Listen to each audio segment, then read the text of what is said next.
Hello दोस्तों, of time academy में आपका स्वागत है। आज हम विटामिन चैप्टर के बारे में पढ़ेंगे और ये vitamin chapter SSC, Bihar police, BPSC, railway and other exam में इससे बहुत सारे प्रश्न बनते हैं।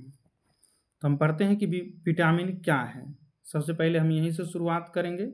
विटामिन क्या है? तो विटामिन एक प्रकार का जटिल कार्बनिक यौगिक है जो शरीर के समुचित विकास और जैविक क्रियाओं के लिए अत्यंत आवश्यक है। और यहाँ से प्रश्न यही बनता है कि विटामिन कौन सा यौगिक है, जटिल कार्बनिक यौगिक है या अकार्बनिक यौगिक है। तो यहाँ से हमको पता चल गया कि विटामिन एक कार्बनिक यौगिक है और इसका खोज सर्वप्रथम कैसिमिर फंक ने किया था। तो विटामिन का खोज कैसिमिर फंक ने कब किया था? 1912 में। तो विटामिन का खोज किसने किया? कैसिमिर फंक।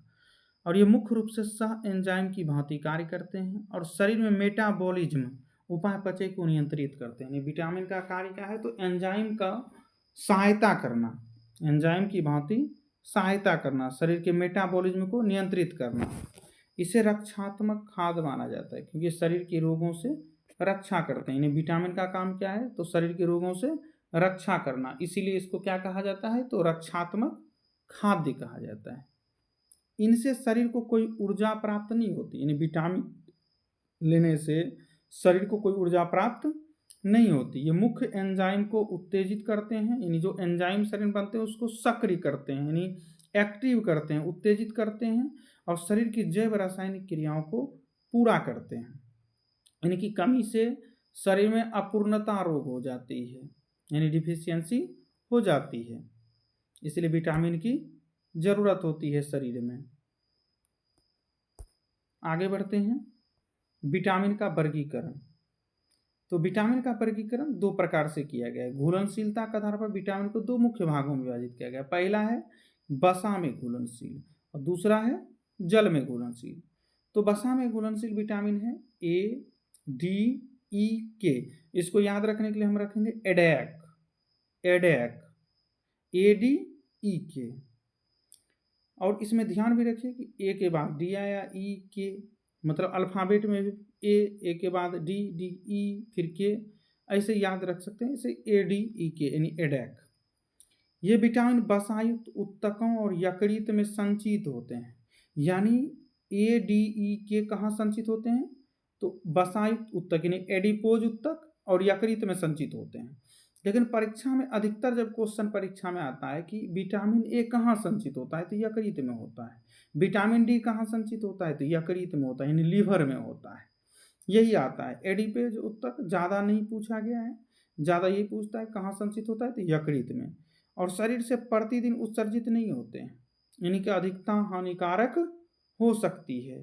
यानी विटामिन ए, डी, ई के शरीर से बाहर प्रतिदिन नहीं निकलते हैं। इससे अगर ज़्यादा ए, डी, ई की का वृद्धि हो जाएगा तो हानिकारक भी हमारे शरीर के लिए हो जाएगा। आगे बढ़ते हैं। विटामिन बी और सी के बारे में पढ़ते हैं। तो ये जल में घुलकर मूत्र के रास्ते शरीर से बाहर उत्सर्जित होते रहते हैं। विटामिन बी और सी जो है अगर हम लेते हैं तो ये मूत्र के रास्ते निकल जाता है, यानी उत्सर्जित होते रहता है। लेकिन ए, डी, ई के उत्सर्जित शरीर से प्रतिदिन नहीं होता है। इन्हें शरीर में संचित नहीं किया जाता है, यानी विटामिन बी और सी को संचित नहीं किया जाता है। लेकिन जब ए, डी, ई के बारे में पढ़े थे तो इसे संचित किया जाता है, जबकि विटामिन बी और सी को संचित नहीं किया जाता है। आगे बढ़ते हैं। Vitamin A. तो विटामिन ए के बारे में, तो विटामिन ए का रासायनिक नाम क्या होता है? तो रेटिनॉल। यानी विटामिन ए का रासायनिक नाम रेटिनॉल। पहला क्वेश्चन यही बनता है कि विटामिन ए का रासायनिक नाम क्या है? तो रेटिनॉल है। और रेटिनॉल है तो विटामिन ए किस किस में पाया जाता है? तो गाजर में, पका हुआ आम में, पपीता में, दूध मक्खन, अंडे की जर्दी और कॉड लीवर तेल में। लेकिन यहीं से अगर ज़्यादा क्वेश्चन है विटामिन ए किस में पाया जाता है ज़्यादातर? तो गाजर में। सबसे ज़्यादा कहाँ पाया जाता है? गाजर में। मानव शरीर में विटामिन ए का यकृत में संचय होता है और यह संक्रमण रोधी विटामिन भी कहलाता है। तो पहले भी पढ़ चुके हैं कि विटामिन ए, डी, ई, के का मतलब कहाँ संचय होता है? तो लीवर में संचय होता है, तो पहले पढ़ चुके हैं। और यहाँ पर फिर लिखा हुआ है कि मानव शरीर विटामिन ए का संचय कहाँ होता है? तो यकृत में होता है। और यह एंटी इन्फेक्शन विटामिन भी कहलाता है, यानी यह संक्रमण रोधी होता है, यानी रोगों से लड़ने की इसमें क्षमता होती है इस विटामिन के लेने से। अब आगे बढ़ते हैं। कार्य एवं कमी से होने वाले रोग। दृष्टि क्षमता या आंखों की रेटिना में रोडोप्सिन पिगमेंट बनाने में सहायक है। कौन? तो विटामिन ए। रतौंधी, प्रकाश की अनुपस्थिति या मंद प्रकाश में दिखाई ना देना। और सब कोई जानते हैं कि विटामिन ए की कमी से कौन सा रोग होता है? तो रतौंधी रोग होता है। जेरोप्थेलेमिया, कॉर्निया का सूख जाना। जेरोप्थेलेमिया किसे कहते हैं? तो कॉर्निया का सूख जाना, जिससे अस्थायी अंधापन हो सकता है। आगे बढ़ेंगे। रतौंधी, रतौंधी का वैज्ञानिक पक्ष क्या है? यानी नाइट ब्लाइंडनेस का वैज्ञानिक पक्ष क्या है, तो इसके बारे में जानेंगे। तो मानव आंख के रेटिना में दो प्रकार की प्रकाश संवेदी कोशिकाएं होती है, शंकु और शलाका।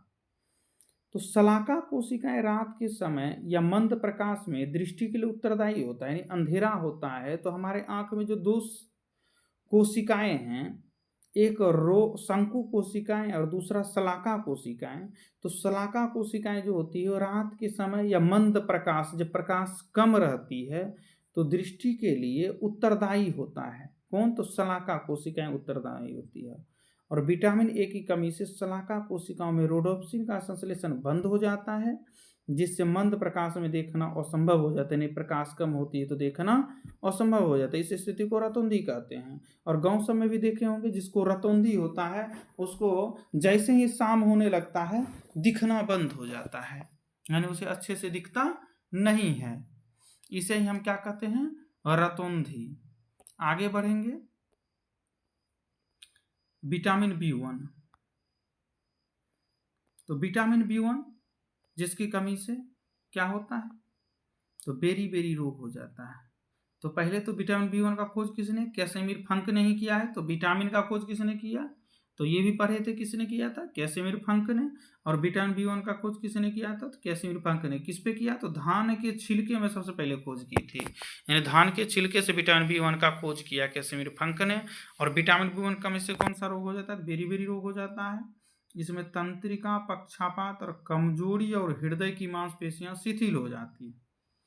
विशेष तथ्य में याद रखेंगे, पॉलिश किए हुए चावल के अत्यधिक सेवन से थायमिन की कमी हो जाती है, जिससे बेरी बेरी रोग का खतरा बढ़ जाता है। आगे बढ़ेंगे। विटामिन बी2 जिसका वैज्ञानिक नाम क्या है? राइबोफ्लेविन। राइबोफ्लेविन। इसे वृद्धि विटामिन या पीला विटामिन कहते हैं। तो किसे वृद्धि विटामिन या पीला विटामिन कहते हैं? तो विटामिन बी2 को कहते हैं। गाय के दूध का पीला रंग राइबोफ्लेविन और बीटा कैरोटीन की उपस्थिति के कारण होता है, यानी गाय का दूध का पीला रंग राइबोफ्लेविन और बीटा कैरोटीन की उपस्थिति के कारण होता है। अब ऑप्शन में ये मिलेगा नहीं कभी कभी, तो फिर क्या करेंगे? तो ध्यान रखिएगा, ज्यादातर जब पूछा जाता है कि गाय का दूध का पीला रंग किसकी उपस्थिति के कारण होता है, तो कैरोटीन के कारण होता है। किसके कारण होता है? कैरोटीन के कारण होता है। तो दूध का पीला रंग किसके कारण होता है? तो कैरोटीन के कारण होता है। और विटामिन बी2 की कमी से कीलोसिस हो जाता है। कौन सा रोग हो जाता है? कीलोसिस। कीलोसिस कहते किसको है? तो मुंह के किनारे और होठों का फटना, जीभ पर सूजन और मोतियाबिंद, ये सब विटामिन बी2 की कमी से होता है। आगे बढ़ेंगे। Vitamin B3. विटामिन बी3 का रासायनिक नाम नियासिन और विटामिन बी5 का रासायनिक नाम पेंटोथेनिक अम्ल है। पेंटोथेनिक अम्ल। पहले पढ़ते हैं विटामिन बी3 जिसका रासायनिक नाम नियासिन या निकोटिनिक एसिड है। इसके कमी से पेलाग्रा, तो विटामिन बी3 की कमी से कौन सा रोग होता है? पेलाग्रा। तो यही क्वेश्चन ज्यादातर पूछा जाता है, पेलाग्रा किसकी कमी से होता है? तो विटामिन बी3 की कमी से। इसे 3D या 4D सिंड्रोम कहते हैं। तो 3D या 4D सिंड्रोम किसे कहते हैं? तो विटामिन बी3 को कहते हैं। यानी विशेष तथ्य, कुत्तों में प्रसिद्ध ब्लैक टंग रोग इसी विटामिन बी3 की कमी से होता है। यानी कुत्तों में प्रसिद्ध ब्लैक टंग रोग विटामिन बी3 की कमी से होती है। और विटामिन बी3 किस किस में पाया जाता है? तो मूंगफली में, मांस, बादाम, टमाटर और मशरूम में। यानी स्रोत जो है वो कहाँ कहाँ विटामिन बी3 पाया जाता है, यानी क्या खाएंगे तो हमारे शरीर में विटामिन बी3 मिलेगा? तो मूंगफली, मांस, बादाम, टमाटर और मशरूम। आगे पढ़ेंगे विटामिन बी5, पेंटोथेनिक एसिड। पेंटेथेनिक अम्ल यह ग्रीक शब्द पेंटोस यानी सभी स्थानों पर पाए जाने के कारण रखा गया है। इसके कमी से बर्निंग फीट सिंड्रोम, पैरों के तलवों में असहनीय जलन होना, ये सभी विटामिन B5 की कमी से होता है। यानी पैर के तलवों में असहनीय जलन होना, मैंने बर्दाश्त नहीं हो रहा, इतना जलन हो रहा है, तो विटामिन B5 की कमी से होता है। और किस किस में पाया जाता है? तो अंडा में, दूध में, लीवर यकृत में, मूंगफली और हरी सब्जियों में विटामिन B5 पाया जाता है। आगे बढ़ेंगे विटामिन B6, B7 और B9 के बारे में। इसे हम फॉलिक एसिड भी कहते हैं। Vitamin B6 pyridoxine, vitamin B6 से का वैज्ञानिक नाम जो होता है वो पायरिडॉक्सिन होता है। और क्वेश्चन पूछा जाता है विटामिन B6 का रासायनिक नाम क्या है? तो पायरिडॉक्सिन है। रक्त निर्माण और प्रोटीन में किसका काम होता है? तो विटामिन B6 का काम होता है। यानी आप प्रोटीन के उपापचय और लाल रक्त कोशिका यानी RBC के निर्माण में महत्वपूर्ण होता है, और इसकी कमी से साधारण एनीमिया हो सकता है। यानी विटामिन B6 की कमी से क्या हो सकता है? ब्लड की कमी, जिसे हम एनीमिया कहते हैं। B7 जिसे हम H भी कहते हैं, विटामिन H या विटामिन B7 बायोटीन, बालों का विटामिन, यानी इसे हेयर विटामिन भी कहते हैं। तो किसे हेयर विटामिन कहते हैं? क्वेश्चन आ जाए किसे हेयर विटामिन कहते हैं। या बालों का झड़ना किसकी कमी से होता है? तो विटामिन B7 की कमी से होता है। और त्वचा रोग भी किसकी कमी से होता है? तो विटामिन B7 की कमी से आता है। फिर विटामिन B9 जिसे हम फॉलिक अम्ल कहते हैं, RBC एवं गर्भावस्था या DNA और RBC के संश्लेषण के लिए आवश्यक है, और इसकी कमी से मेगालोब्लास्टिक एनीमिया और नवजात शिशुओं में न्यूरल ट्यूब डिफेक्ट होता है। यानी विटामिन B9 की कमी से मेगालोब्लास्टिक एनीमिया और नवजात शिशु जो गर्भ में बच्चा रहता है उसमें न्यूरल ट्यूब डिफेक्ट होता है। इसीलिए जब गर्भ का समय होता है तो यह फॉलिक अम्ल का टेबलेट महिलाओं को दिया जाता है, जिससे ये कमी ना हो और बच्चों पर कोई इफेक्ट ना पड़े। आगे बढ़ेंगे विटामिन B12, विटामिन B12 इसे हम साइनोकोबालेमिन कहते हैं। यानी इसका वैज्ञानिक नाम साइनोकोबालेमिन होता है। यानी यह कोबाल्ट धातु में पर्णाशी और रक्तता, यानी इसका रासायनिक नाम क्या है? साइनोकोबालेमिन। यह ऐसा विटामिन है जिसमें कोबाल्ट धातु उपस्थित होता है। तो किस विटामिन में कोबाल्ट धातु उपस्थित होता है? तो विटामिन B12 में होता है। इसकी कमी से पर्णाशी और रक्तता, पर्णाशी और रक्तता यानी एनीमिया ही होता है। यानी शरीर में स्वस्थ RBC का निर्माण रुक जाता है, जो जानलेवा साबित हो सकता है। विटामिन B12 की कमी से भी एनीमिया होता है, यानी खून की कमी होती है, और यह तंत्रिका तंत्र की कार्य प्रणाली के लिए आवश्यक है। यह तंत्रिका तंत्र नर्वस सिस्टम की कार्य प्रणाली के लिए क्या है? आवश्यक। आंतों के जीवाणु, हमारे शरीर में बड़ी आंत में ई कोलाई नामक सहजीवी जीवाणु पाया जाता है। यानी ई कोलाई जीवाणु किस आंत में पाया जाता है? तो बड़ी आंत में पाया जाता है। यह जीवाणु स्वतः हमारे शरीर में vitamin B1, B2, B12, vitamin K का संश्लेषण करता है। तो हमारे शरीर में ही विटामिन B1, B2, B12 और विटामिन K का संश्लेषण होता है। प्रमुख स्रोत अंडा, मांस, मछली, स्पाइरुलिना जिसे हम शैवाल कहते हैं, यह पौधों में प्राकृतिक रूप से नहीं पाया जाता है। यानी आंतों का जीवाणु जो ये विटामिन B1, B2, B12 और विटामिन K हैं, यह पौधों में नहीं पाया जाता है। आगे बढ़ेंगे विटामिन C, एस्कॉर्बिक अम्ल, इसका रासायनिक नाम क्या है? एस्कॉर्बिक अम्ल। जितने भी सिट्रस पदार्थ, यानी जितने भी सिट्रस पदार्थ हैं उन सभी में यह पाया जाता है। जितने भी सिट्रस पदार्थ हैं उस सभी में यह पाए जाते हैं। जितने भी खट्टे पदार्थ में सभी विटामिन C पाए जाते हैं। खोज, कार्य एवं कमी से रोग।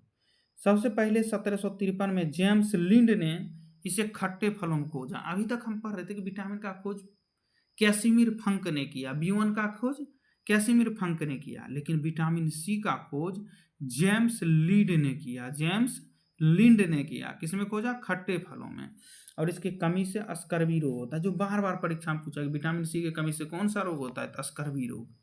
मसूड़ों में खून आना, दांत ढीले होना, घाव जल्दी ना भरना, ये सब विटामिन सी का कमी के कारण होता है। और ये क्वेश्चन भी पूछा गया है रेलवे के ग्रुप डी में कि घाव जल्दी ना भरना किस विटामिन की कमी से होता है? तो विटामिन सी की कमी से होता है। और यह सर्वाधिक ताप संवेदी विटामिन है, जो पकाने पर नष्ट हो जाता है।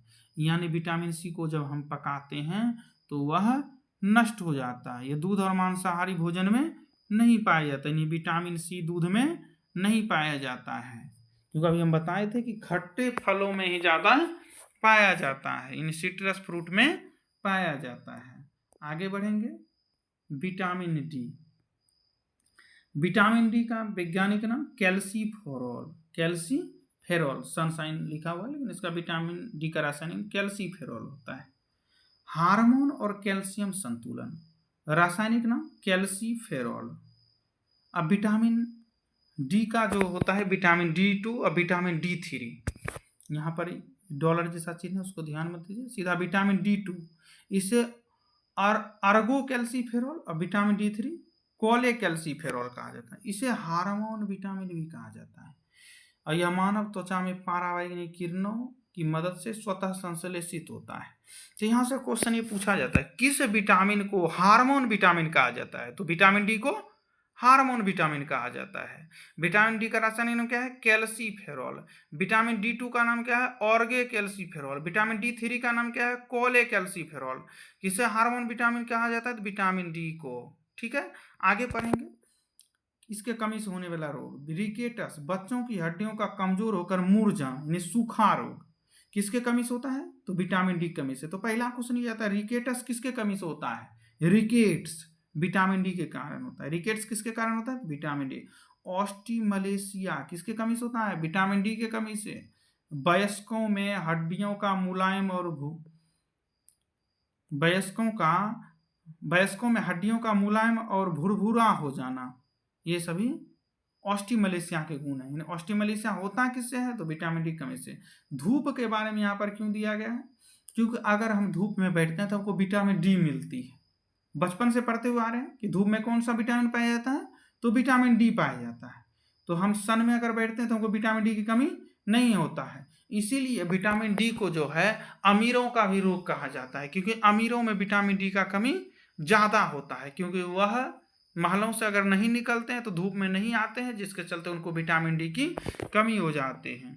इसलिए इसे रईसों का बीमारी भी कहा जाता है। किसे? तो विटामिन डी को। आगे बढ़ेंगे। Vitamin E. विटामिन ई सौंदर्य एवं रक्त का थक्का। विटामिन ई सौंदर्य और विटामिन के रक्त का थक्का, यानी रक्त का थक्का के बारे में, विटामिन के बारे में बात करते हैं। पहले विटामिन ए सौंदर्य। विटामिन ई का रासायनिक नाम टेकोफेरॉल होता है, टेकोफेरॉल। लेकिन अभी पढ़े थे कैल्सीफेरॉल, विटामिन डी, और विटामिन ई टेकोफेरॉल। इसे सौंदर्य का विटामिन और एंटी स्टेरिलिटी विटामिन भी कहते हैं। ज़्यादा ये पूछ रहे थे सौंदर्य का विटामिन किसे कहा है? तो विटामिन ई का। और यहाँ से एक क्वेश्चन और आता है कि बांझपन और पुरुषों में नपुंसकता किसकी कमी से होता है? तो विटामिन ई की कमी से कारण होता है। यह शरीर में शक्तिशाली प्रतिऑक्सीकरण एंटीऑक्सीडेंट का कार्य करता है और कोशिकाओं को मुक्त कणों से बचाता है। ये ज़्यादा इंपॉर्टेंट नहीं है, लेकिन ये इंपॉर्टेंट है कि बांझपन और पुरुषों में नपुंसकता किसके कमी से आता है? विटामिन ई के कमी से। सौंदर्य का विटामिन किसे कहा जाता है? विटामिन ई को। और पाया किस में जाता है? तो अंकुरित गेहूं, हरे पत्तेदार सब्जियां और बादाम में। विटामिन के, फिलोक्विनोन, इसका रासायनिक नाम सीधा याद रखना, फिलोक्विनोन। विटामिन के फिलोक्विनोन, यानी विटामिन के का रासायनिक नाम फिलोक्विनोन। यह यकृत में प्रोथ्रोम्बिन नामक रक्त थक्का जमाने वाले प्रोटीन संश्लेषण में अनिवार्य है। यानी विटामिन के की कमी से रक्त का थक्का ना बनना, जिससे चोट लगने पर अत्यधिक रक्तस्राव हो सकता है, जैसे टमाटर, पालक, फूलगोभी और सोयाबीन तेल में पाया जाता है। विटामिन के की कमी से क्वेश्चन एक बार बार जो पूछा गया, हजारों बार आया होगा, वो यही आता है कि रक्त का थक्का नहीं बनना किसकी कमी से होता है? तो विटामिन के की कमी से। यानी जैसे हमको चोट लगता है और ब्लड निकलने लगता है तो कुछ देर के बाद ब्लड अपने आप रुक जाता है निकलना। जैसे हम मान लेते हैं कोई कपड़ा या रुई से उसको रोकते हैं, कुछ देर के बाद रुक जाता है और ब्लड के जम जाता है। वो तो जमता है, वो विटामिन के कारण जमता है। अगर के नहीं रहेगा विटामिन के की कमी के कारण रक्त का थक्का ना बनना, वो थक्का नहीं बनता है। अब आगे पढ़ेंगे। सभी विटामिन का त्वरित तुलना, यानी विटामिन ए का रासायनिक नाम रेटिनॉल, विटामिन B1 का थायमिन। पढ़ते चलते, विटामिन ए का रासायनिक नाम रेटिनॉल और पाया किसमें जाता है? गाजर, पपीता, दूध, क्वाड लिवर तरीके के तेल। मुख्य कमी से रतौंधी या जेरोप्थेलेमिया होता है। विटामिन ए की कमी से क्या होता है? बेरी यानी तंत्रिका तंत्र की दुर्बलता। तो विटामिन B1 का रासायनिक नाम थायमिन।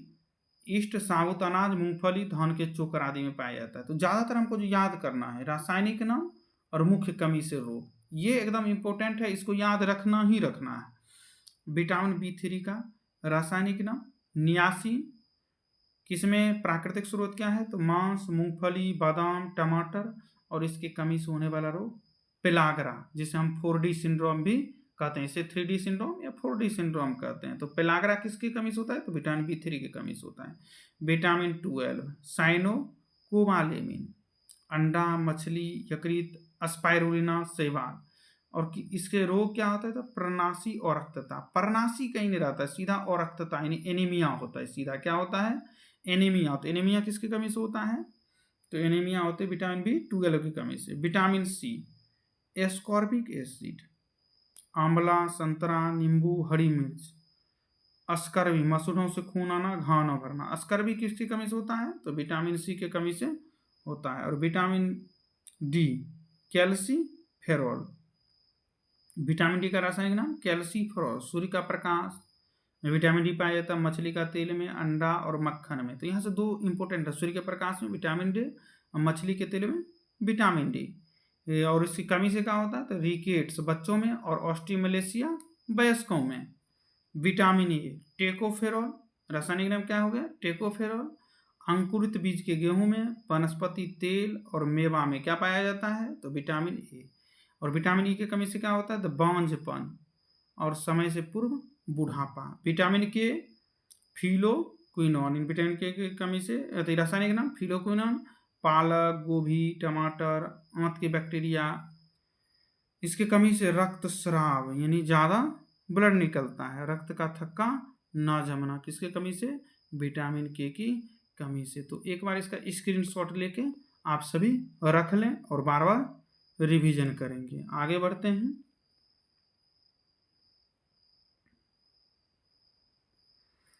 अब यहाँ याद रखने के लिए कुछ आसान ट्रिक दिए गए हैं।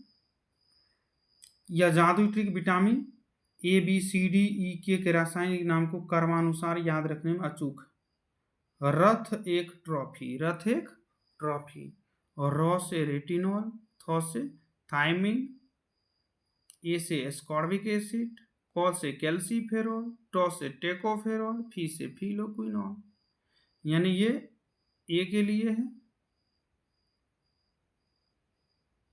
ये बी के लिए है, ये सी के लिए है, ये डी के लिए है, ये ई के लिए है और ये के लिए है। यानी विटामिन ए का रासायनिक नाम रेटिनॉल, विटामिन बी का रासायनिक नाम थायमिन, विटामिन सी का रासायनिक नाम एस्कॉर्बिक एसिड, विटामिन डी का कैल्सीफेरॉल, विटामिन ई का टेकोफेरॉल, विटामिन के का फिलोक्विनोन। और यहाँ पर दिया हुआ है डिकोड चार्ट में A retinol, B thiamine, vitamin C ascorbic acid, vitamin D calciferol, vitamin E tocopherol, vitamin K phylloquinone. आगे बढ़ेंगे और कुछ क्वेश्चन को हम देख लेते हैं कि मानव शरीर में विटामिन ए मुख्य रूप से कहाँ संचित या संग्रहित रहता है। तो हम बताए थे कि विटामिन ए, डी, ई और के ये चारों कहाँ संचित रहते हैं? तो यकृत में संचित रहते हैं। तो मानव शरीर में विटामिन ए मुख्य रूप से कहाँ संचित रहता है? तो यकृत में रहता है। और यहाँ पर दिया हुआ है रेटिनॉल एक वसा में घुलनशील विटामिन है और यह यकृत की विशिष्ट तार की कोशिकाओं में लिपिड बूंदी के रूप में संग्रहित रहता है। और शरीर आवश्यकता पड़ने पर इसे रक्त संचार प्रणाली में छोड़ता है। यकृत में लगभग 1 से 2 वर्ष तक के लिए विटामिन ए भंडार सुरक्षित रख सकता है। फिर आगे बढ़ेंगे। अब दूसरा क्वेश्चन है, आहार में एंटीऑक्सीडेंट यानी प्रतिऑक्सीकारक व्यक्ति को स्वस्थ रहने और दीर्घायु बनाने में किस प्रकार मदद करते हैं? तो वे उपापचय के दौरान बनने वाले मुक्त कणों को उदासीन करते हैं। और ये हम पढ़े थे विटामिन ए में, विटामिन ई में।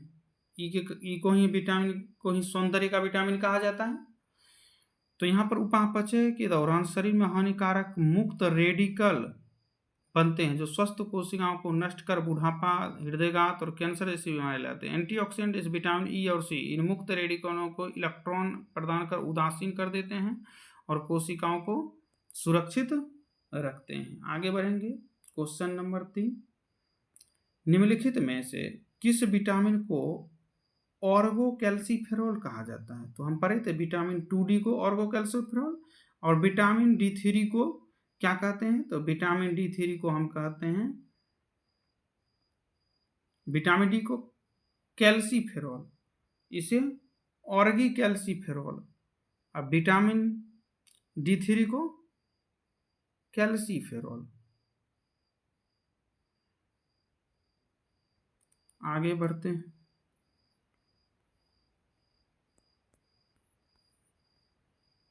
अक्सर पूछे जाने वाले तथ्य, अत्यंत महत्वपूर्ण वन लाइनर परीक्षा तथ्य। एंटी कैंसर विटामिन, तो विटामिन सी को कैंसर रोधी माना जाता है। विटामिन सी को क्या माना जाता है? कैंसर रोधी। और दूध में अनुपस्थित, दूध में आयरन या विटामिन सी नहीं पाया जाता है। और ज़्यादातर ये पूछा जाता है दूध में कौन सा विटामिन नहीं पाया जाता है? तो विटामिन सी नहीं पाया जाता है। घाव भरने वाला विटामिन, ये सभी पीछे पड़ चुके हैं। घाव भरने वाला विटामिन सी कोलेजन फाइबर बनाकर घाव जल्दी भरता है। हृदय रोगियों के लिए सेब, सेब में पोटेशियम उत्कृष्ट स्रोत है जो दिल की धड़कन नियंत्रित करता है, यहाँ इन्हें कंट्रोल करता है। तो सेब में क्या पाया जाता है? पोटेशियम। पूछा भी जाता है सेब में क्या पाया जाता है? पोटेशियम। और पोटेशियम पाया जाता है इसलिए धड़कन इससे नियंत्रित होता है। अक्सर पूछे जाने वाले तथ्य, फिर मूत्र के साथ उत्सर्जन, जल में विलय होने के कारण विटामिन सी मूत्र से बाहर निकलता है। विटामिन बी और सी दोनों जल से बाहर निकलता है। आंत का जीवाणु, हमारे आंत ई कोलाई जीवाणु विटामिन के और विटामिन 12 को बनाता है, पढ़ चुके हैं पीछे। त्वचा का झुर्रीदार होना, विटामिन ई की कमी से बुढ़ापा जल्दी आता है, ये भी पढ़ चुके हैं। इसलिए तो बोले थे कि इसे सौंदर्य का विटामिन कहा जाता है। क्लोरोनीकरण का प्रभाव, अत्यधिक शराब पीने से और धूम्रपान से विटामिन सी नष्ट होने लगता है।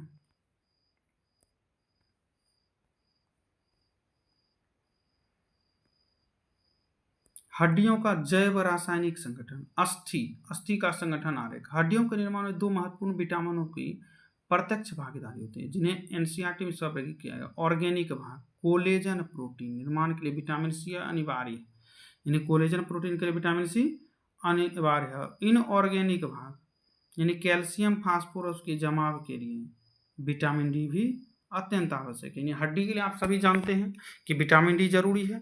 विटामिन डी की कमी से हड्डी भी कमजोर होने लगता है, जैसे ऑस्टियोमलेशिया होने लगती है। कैल्शियम और फास्फोरस हड्डी में पाया जाता है। तो प्रिय विद्यार्थी, अक्सर परीक्षाओं में केवल विटामिन डी की हड्डियों के लिए जिम्मेदार बताया जाता है, परंतु ध्यान रखें कोलेजन मैट्रिक्स हड्डी को लचीलापन और मजबूती के विकास के लिए विटामिन सी उतना ही महत्वपूर्ण है। इसलिए अस्करवी होने पर भी हड्डियां कमजोर हो जाती है। इसलिए हड्डियों के मजबूत होने के लिए सिर्फ विटामिन डी ही जिम्मेदार नहीं है, वहां पर विटामिन सी भी चाहिए। आगे बढ़ेंगे। तो धन्यवाद। आशा है कि विटामिन से संबंधित सभी वैज्ञानिक तथ्य आपके परीक्षा के दृष्टिकोण से स्पष्ट हो गए होंगे। इसी तरह आप इसे सब्सक्राइब करें और वीडियो देखते रहें और दूर दूर तक थोड़ा फैलाएं जिससे चैनल ग्रो कर पाए।